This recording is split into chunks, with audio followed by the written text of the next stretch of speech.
የተከበራችሁ የፈታ ቤተሰቦች በእያላችሁበት ሰላምታችን ይድረሳችሁ። ከፈታ ዴሊ ዕለተ ረቡዕ የረፋድ መረጃ ወደ እናንተ ልናደርስ ተገኝተናል። እንደተለመደው መረጃውን በቅድሚያ በማስተዋወቅ እንጀምር። የግብጽ ጦር መርከቦች ኢትዮጵያ ላይ ያነጣጠረ ከበባ ለማድረግ መንቀሳቀሳቸውን ያመለከተ አነጋጋሪ መረጃ ይፋ ሆኗል። እስራኤል ለሶማሊላንድ እውቅና መስጠቷን ተከትሎ የግብጽ ፕሬዝዳንት አብዱል ፈታህ አልሲሲ ኢትዮጵያን በወታደራዊ ኃይል ለመክበብ የቀይ ባህርን ቀጠና እያስታጠቁ መሆኑ ተሰምቷል። ጥንቅራችን መረጃውን ያደርሳል። ግብጽ ከዚህ በኋላ ከኔ እውቅና ውጭ ግድብ ብትሰሩ በማለት በአዲስ ማስጠንቀቂያ የተከሰተች መሆኑን የሚመለከት መረጃንም አካተናል። የጌታቸው ተጠባቂ ቃለ ምልልስ ምሽቱን ተለቋል። የጠቅላይ ሚኒስትሩ የምስራቅ አፍሪካ ጉዳዮች አማካሪና የቀድሞ የትግራይ ክልል ጊዜያዊ አስተዳደር ፕሬዝዳንት አቶ ጌታቸው ረዳ በዚሁ ቃለ ምልልስ አነጋጋሪውን የቀድሞ የደህንነት ኃላፊ ጌታቸው አሰፋ በተመለከተ ያስተላለፉት መልእክት ከፍተኛ ትኩረት ስቧል። በመጀመሪያ ጦርነቱ ከፈነዳበት ጥቅምት 24 አንስቶ እስካሁን እስካሉ ወቅታዊና አነጋጋሪ ጉዳዮች በቃለ ምልልሱ ተዳስሰዋል። ጠቅላይ ሚኒስትሩን እንዲሁም የህወሓት ሊቀመንበሩ ደብረጽዮንን ጨምሮ ሌሎች ከፍተኛ አመራሮችን በተመለከተ ጌታቸው ያልተሰሙ ጉዳዮችን አንስተዋል። ጀዋር መሐመድን በተመለከተም ጌታቸው ያሉት ነገር አለ። የኤርትራ ጦር የፕሬዝዳንት ኢሳያስ አፈወርቂ ዘብ ብቻ ነው ሲሉ ያነሱት የጠቅላይ ሚኒስትሩ አማካሪ አስመራን የመቆጣጠር እድል ተፈጥሮ ነበር ሲሉ ተደምጠዋል። ጥንቅራችን መረጃውን ያደርሳል። የዛሬ 2 ዓመት ኢትዮጵያ ለሶማሊላንድ ሀገራዊ እውቅና ለመስጠት እንቅስቃሴ መጀመሯ ከባድ የፖለቲካ አቧራ አስነስቶ የነበረ መሆኑ የሚታወስ ነው። በዚህ መሃል ከ2 ዓመታት በኋላ እስራኤል ድምጿን አጥፍታ ለሶማሊላንድ እውቅና መስጠቷ አሁንም ሌላ አዲስ የፖለቲካ ግብግብን ፈጥሯል። በዚህ መሃል የውጭ ጉዳይ ሚኒስትር ጌዲዮን ጢሞቴዎስ ለህዝብ ተወካዮች ምክር ቤት በትላንትናው በህዝብ ተወካዮች ምክር ቤት በነበራቸው ቆይታ ይኸው የሶማሊላንድ ጉዳይ በጥያቄነት የተነሳ መሆኑም ታውቋል። በእስራኤል ተቀደምን የሚል ሀሳብም የተነሳ መሆኑ ተመላክቷል። ጥንቅራችን ዘርዘር አድርጎ ይዞታል። በሶማሊያ ከፍተኛ የህዝብ ተቃውሞ ተነስቷል። በትላንትናው ዕለት ዋና ከተማዋ ሞቃዲሾን ጨምሮ በበርካታ ከተሞች በሺዎች የሚቆጠሩ ሰልፈኞች ለተቃውሞ አደባባይ ወጥተዋል።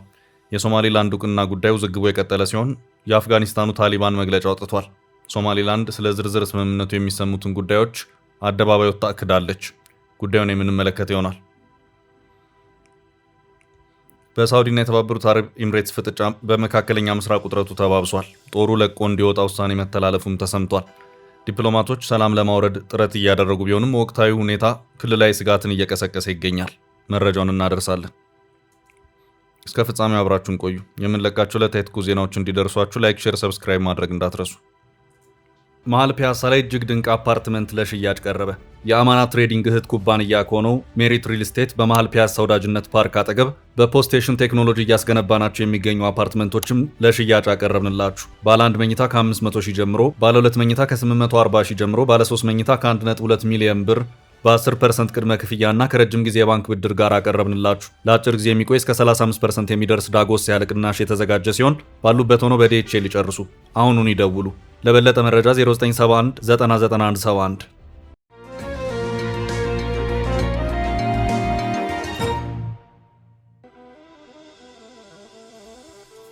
የግብጽ ጦር መርከቦች ኢትዮጵያ ላይ ያነጣጠረ ከበባ። የግብጽ ጦር መርከቦች ኢትዮጵያ ላይ ያነጣጠረ ከበባ ለማድረግ መንቀሳቀሳቸው እስራኤል ለሶማሊላንድ እውቅና መስጠቷን ተከትሎ የግብጽ ፕሬዝዳንት አብዱል ፈታህ አልሲሲ ኢትዮጵያን በወታደራዊ ኃይል ለመክበብ የቀይ ባህርን ቀጠና እያስታጠቁ መሆኑን ሚድል ኢስት ፎረም አስነብቧል።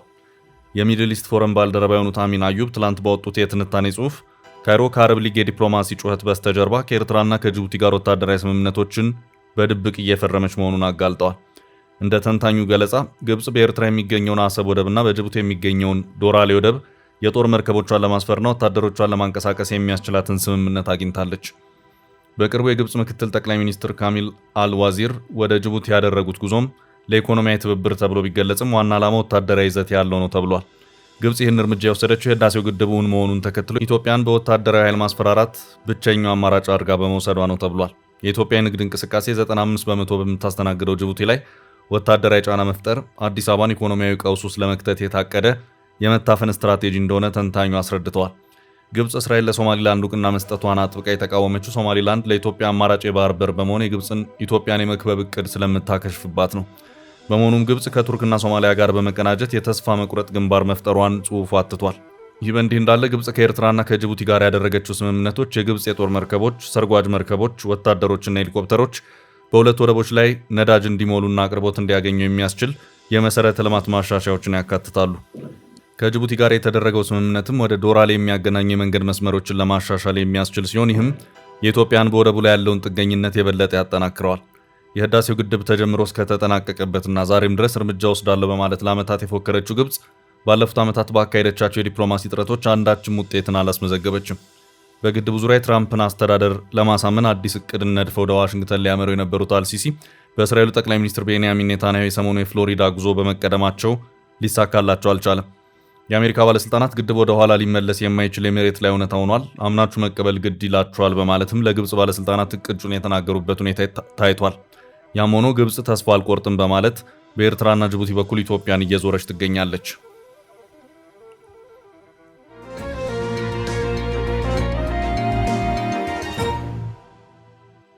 በሌላ መረጃ ግብጽ በሌላ ግድብ አዲስ ማስጠንቀቂያ።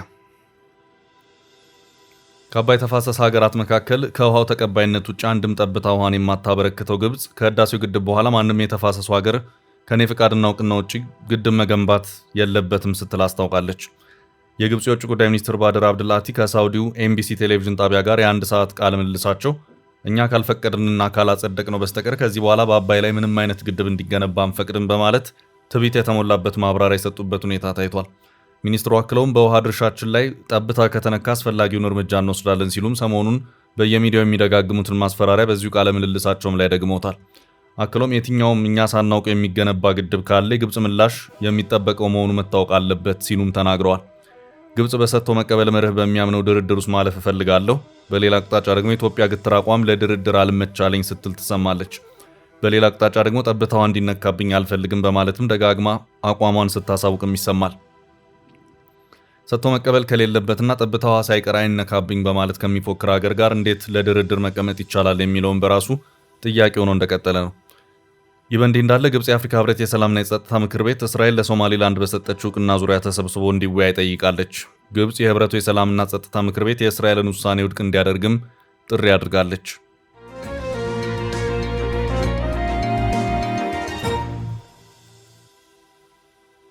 በቀጣይ ርዕስ ፓርላማው በሶማሌላንድ እውቅና ጉዳይ። ሰሞኑን እስራኤል ለሶማሌላንድ ሀገራዊ እውቅናን የሰጠች መሆኑን ተከትሎ ሀገራትና ዓለም አቀፍ ተቋማት አቋማቸውን እየገለጹ ሲሆን በኢትዮጵያ በኩል ፓርላማው በትላንትናው ዕለት ጉዳዩ በምክር ቤቱ አባላት በጥያቄነት ተነስቶ ሀሳቦች የተንሸራሸሩበት መሆኑ ታወቀ። እንደሚታወቀው ከ2 ዓመት በፊት የኢትዮጵያ መንግስት አዲስ አበባ ላይ ከሶማሌላንድ ጋር በፈረመው የመግባቢያ ስምምነት ለሶማሌላንድ ሀገራዊ እውቅናን ለመስጠት ያሰበበት ሁኔታ ነበር። ሆኖም በጊዜው የተሰማው ተቃውሞ መንግስት ባሰበው መልኩ እንዲሄድ ያደረገው ሆኖ አልታየም። በዚህ መሃል ቱርክ በአደራዳሪነት በኢትዮጵያና በሶማሊያ መካከል በመግባት የአንካራው ስምምነት እንዲፈረም ማድረጓ ይኸው የአዲስ አበባ የኢትዮ ሶማሌላንድ ስምምነት ባለበት እንዲቆም አድርጎታል። በዚህ ሂደት ውስጥም ከኢትዮጵያ ጋር ግንኙነቷን ያሻሻለችው ሶማሊያ ከ2 ዓመታት በኋላ ግን ከእስራኤል በኩል የገጠማት ሶማሌላንድን በሀገርነት አውቃለሁ የሚለው የሰሞኑ ዱብዳ አዲስ ዓለም አቀፍ የንግግር መድረክ እንዲከፈት አድርጓል። ይህ ጉዳይ እስከተባበሩት መንግስታት የጸጥታው ምክር ቤት ድረስ የዘለቀ ሲሆን በትላንትናው ዕለት የውጭ ጉዳይ ሚኒስትር ጌዲዮን ጢሞቴዎስ የህዝብ ተወካዮች ምክር ቤት በትላንትናው ዕለት ባካሄደው የ5ኛ ዓመት የሥራ ዘመን 6ኛ መደበኛ ስብሰባ ላይ ከምክር ቤት አባላት ለቀረቡላቸው ጥያቄዎች ምላሽና ማብራሪያ በሰጡበት ወቅት በሶማሌላንድ የሰሞኑ እውቅና ጉዳይ ጋር በተያያዘ ከምክር ቤት አባላት ተከታታይ ጥያቄዎች ቀርበውላቸው የነበረ መሆኑን የኢትዮጵያ ኢንሳይደር ዘገባ አመላክቷል። ጥያቄውን ካነሱት የፓርላማ አባላት አንዱ የአማራ ብሔራዊ ንቅናቄ አብን ተመራጩ አበባው ደሳለው የኢትዮጵያና የሶማሌላንድ የመግባቢያ ስምምነት ከተፈረመ 2 ዓመት ሊሞላው ቀናት እንደቀሩት በማስታወስ የመግባቢያ ስምምነቱ ኢትዮጵያ በኤደን ባህረ ሰላጤ ላይ የ20 ኪሎ ሜትር የባህር ጠረፍ በኪራይ ውል ማግኘት የሚያስችላት እንደነበር ያነሱበት ሁኔታ እንዳለም ይኸው የኢትዮጵያ ኢንሳይደር ዘገባ አክሎ አመላክቷል። በምትኩም ኢትዮጵያ ከተባበሩት መንግስታት ድርጅት አባል ሀገራት መካከል የመጀመሪያዋ በመሆን ለሶማሌላንድ የሀገርነት እውቅና ለመስጠት ተስማምታ እንደነበር የገለጹ መሆኑም የታወቀ ሲሆን ይሁንና ኢትዮጵያ የባህር በሩን ሳታገኝና ለሶማሌላንድ እውቅና ሳትሰጥ በእስራኤል መቀደሟን ዶክተር አበባው የተናገሩ መሆኑም በዚሁ ዘገባ ተመላክቷል። የፓርላማ አባሉ አክለውም በአሁኑ ሰዓት በቀጠናው ለኢትዮጵያ ስጋት የሆኑ እንቅስቃሴዎች እየተስተዋሉ መሆኑንም ጭምር በመግለጽ የደህንነታችን ስጋት ሲል የጠሯት ግብጽ ከሶማሊያ ከጅቡቲና ከኤርትራ ጋር ስምምነት ያደረገቻቸውን ስምምነቶች መሆኑንም እንዳመለከቱ ኢትዮጵያ ኢንሳይደር አመላክቷል። ግብጽ ካለፈው ነሐሴ ወር ጀምሮ ከሶማሊያ ጋር ወታደራዊ ስምምነት እንዳደረገችና በቅርቡ ከጅቡቲ ጋር የወደብ ስምምነት መፈራረሟ እየተነገረ ነው ሲሉ ዶክተር አበባው መናገራቸውንም አክሏል። ከዚሁ ጋር በተያያዘም ዶክተር አበባው አክለውም ኢትዮጵያ ለሶማሌላንድ እውቅና በመስጠት ሁለተኛው ሀገር ስትሆን የፓርላማ አባሉ በጥያቄነት ያነሱ መሆኑም ታውቋል። በተመሳሳይ መልኩ ኢትዮጵያ የባህር በር ፍላጎቷን ለማሳካት ከሶማሌላንድ ጋር የመግባቢያ ሰነድ መፈራረሟን ያስታወሱት አቶ ካሚል ሐሺም የተባለው የፓርላማ አባል ይህን ስምምነት ወደ ተግባር ከመቀየር አንጻር ምን የተሰራ ነገር አለ? የወደፊት ዕጣ ፈንታውስ ምን ሊሆን ይችላል? ለውጭ ጉዳይ ሚኒስትር ጌዲዮን ጢሞቴዎስ ይህን ጥያቄ ያቀረቡ መሆኑ ታውቋል። እስራኤል ለሶማሌላንድ ሀገራዊ እውቅናን የሰጠች መሆኑን ተከትሎ ኤርትራን ጨምሮ የተለያዩ ሀገራት ጉዳዩን በተመለከተ አለን ያሉትን አቋም ይፋ ሲያደርጉ እስካሁን ባለው ሁኔታ በኢትዮጵያ መንግስት በኩል ምንም የተባለ ነገር የለም። ከሶማሌላንድ ጋር በተያያዘ በፓርላማ አባላቱ በኩል የቀረቡትን ጥያቄዎች በተመለከተ የውጭ ጉዳይ ሚኒስትር ጌዲዮን ጢሞቴዎስ በቀጥታ ምላሽ ከመስጠት እንደተቆጠቡ የዕለቱን ስብሰባ የተከታተለው ኢትዮጵያ ኢንሳይደር አመልክቷል። የውጭ ጉዳይ ሚኒስትሩ ከዚያ ይልቅ በቀጠናዊ ጉዳዮችና በኢትዮጵያ የቀይ ባህር መውጫ ጥያቄዎች ጉዳይ ሰፋ ያለ ማብራሪያን የሰጡ መሆኑን አመላክቷል። ውጭ ጉዳይ ሚኒስትር ጌዲዮን ጢሞቴዎስ በዚሁ የፓርላማ ማብራሪያቸውም ኢትዮጵያ ከቀይ ባህር ጋር ያላት ግንኙነትና ትስስር ስትራቴጂያዊ የሆነ የረጅም ጊዜ ጥቅማችንና ትልማችንን ታሳቢ ያደረገ እንደሆነ ላሰምርበት ፈልጋለሁ። ኢትዮጵያን ከባህር በር ባለቤት ውጭ ለማድረግ ለረጅም ጊዜ ታቅዶበት ታስቦበት በተሰራ ሴራ አሁን ያለው ሁኔታ ተፈጥሯል። ይህን ሁኔታ ለመቀልበስና ለማስተካከል የረጅም ጊዜ እይታ ያስፈልጋል። ፍትሐዊና ተገቢ የሆነውን የባህር በር ጥያቄ እንዴት እውን መሆን አለበት ወደሚለው ምዕራፍ ተሸጋግረናል ሲሉም ለፓርላማው ማብራሪያቸውን የሰጡ መሆኑ ታውቋል።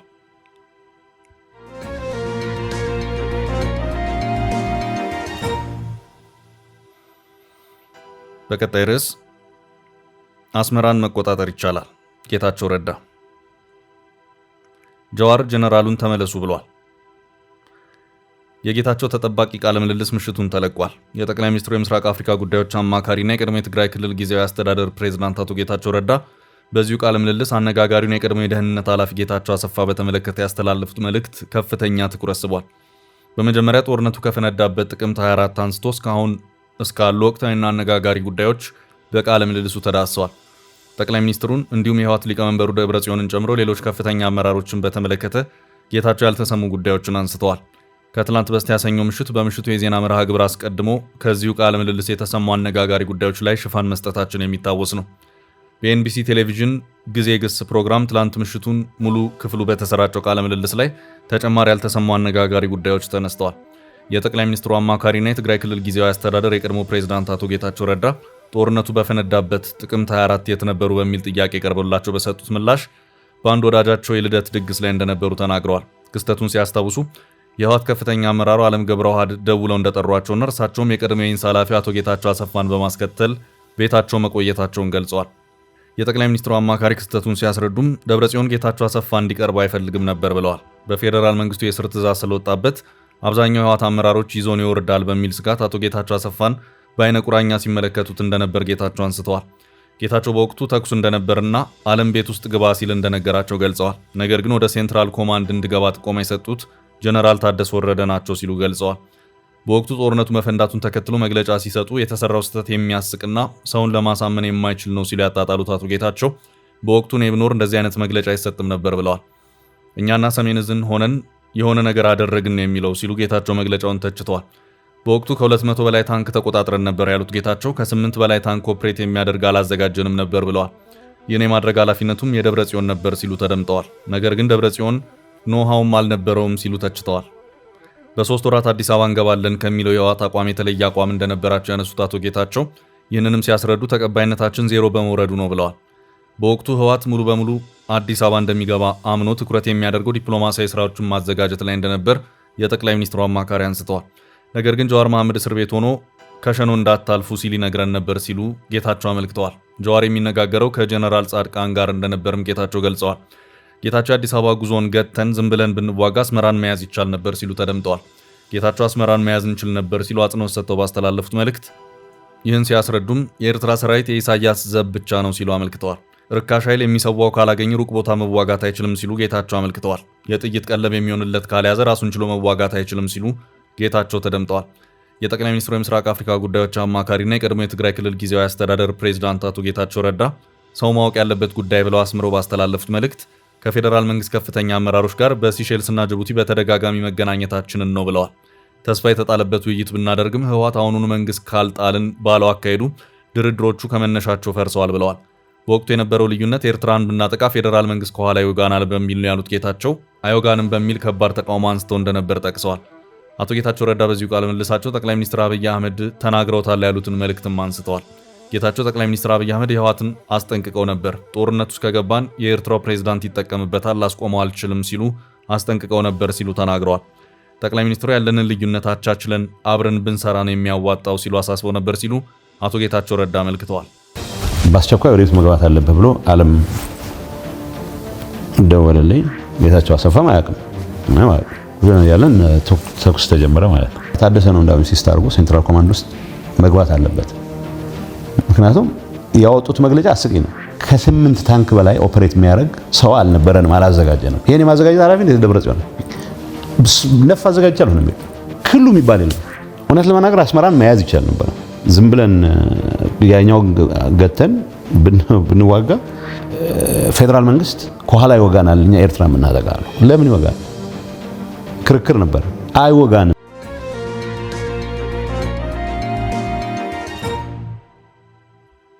ወደ ቀጣይ ርዕስ አለፍን። በመላው ሶማሊያ የተቀጣጠለው ተቃውሞ ታሊባን ስለ ሶማሊላንድ። በትላንትናው ዕለት በሺዎች የሚቆጠሩ ሶማሊያውያን ለተቃውሞ አደባባይ ወጥተዋል። በጎረቤት ሶማሊያ ቁጣ የገነፈለ ህዝብ በበርካታ የሀገሪቱ ከተሞች እስራኤልን ሲያወግዝ ተስተውሏል። በቅርብ ጊዜ ሶማሊያ ታሪክ ከፍተኛ የህዝብ መነሳሳት የታየበት ክስተት መሆኑን የተነገረው ባለፈው ሳምንት መጨረሻ እስራኤል ለሶማሊላንድ እውቅና መስጠቷን ተከትሎ በሞቃዲሾ የጀመረው ሰልፍ ሌሎች የሀገሪቱን ከተሞች አዳርሷል። የሀገራችንን ህልውናና ልዕልና ተነካ ያሉ በርካቶች እስራኤልን ሲቃወሙ ተሰምተዋል። ሶማሊያ መዲና ሞቃዲሾ ሰልፈኞች በሀገሪቱ ብሔራዊ ስታዲየም ተሰብስበው ድምጻቸውን ሲያሰሙ፣ በደቡብ ሶማሊያ ባይዶዋ ከተማ፣ በማዕከላዊ ሶማሊያ ጉሬል እና ዱሳ ማረብ እንዲሁም በሰሜን ምስራቅ ሶማሊያ ላሳኖድ እና ቡሁድሌ በሚሰኙ ከተሞች የተቃውሞ ሰልፎች በርክተው ተካሂደዋል። ሰልፈኞቹ የሶማሊያን ሰማያዊና መሃሉ ኮከብ ያለውን ባንዲራ በመያዝ ቴልአቪቭን አውግዘዋል። በሀገሪቱ ያለው የፖለቲካ ልዩነት የጠበበበት ክስተት ሆኖ ተስተውሏል። በተቃውሞ ከተስተጋቡ መልእክቶች መካከል ሶማሊያ አንድና የማትከፋፈል ነች የሚለው ሲነሳ፣ ሶማሌላንድ ሶማሊያ ናት የሚለው በርከት ብሎ ተስተጋብቷል። ለሀገራችን፣ ለመሬታችን፣ ለባህራችን፣ ለአየራችን እንዋጋለት የሚለውም ከመልእክቱ መካከል ነው። ማንም ጽዮን አይከፋፍለንም ሲሉ ሰልፈኞቹ ገልጸዋል። ነጻነት ለፍልስጤም ህዝብ ሲሉ ሰልፈኞቹ ድምጻቸውን አሰምተዋል። የሀገር ውስጥ የህዝብ ተቃውሞ በሶማሊያ መንግስት የዲፕሎማሲ ጥረትም የታጀበ ሆኗል። ፕሬዚዳንት ሐሰን ሼክ መሐመድ ቱርክ የገቡ ሲሆን ከፕሬዚዳንት ኤርዶጋን ጋር በመሆን ህገወጥ ሲሉ እስራኤልን አውግዘዋል። ፕሬዚዳንቱ ከቱርክ መልስ ድጋፍ የማሰባሰብ ጉዟቸውን ይቀጥላሉ ተብሏል። በሶማሌላንድ ጉዳይ ታዲያ ራቅ ብለው የሚገኙ አካላትም ድምጽ እያሰሙ ይገኛሉ።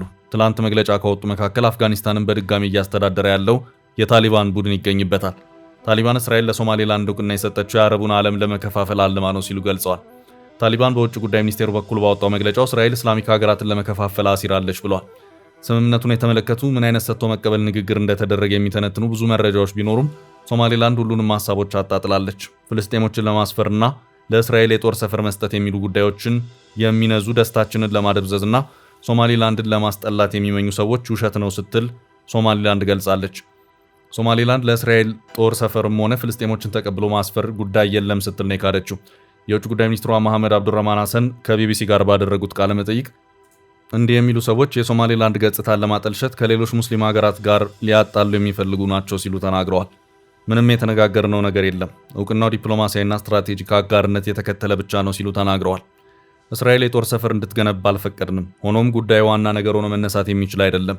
ዋናው ነገር እውቅና ማግኘታችን ነው ሲሉ ለቢቢሲ ተናግረዋል። ደስታችንን አታጠልሹብን፣ ድላችንንም እናጣጥም ሲሉ ተናግረዋል።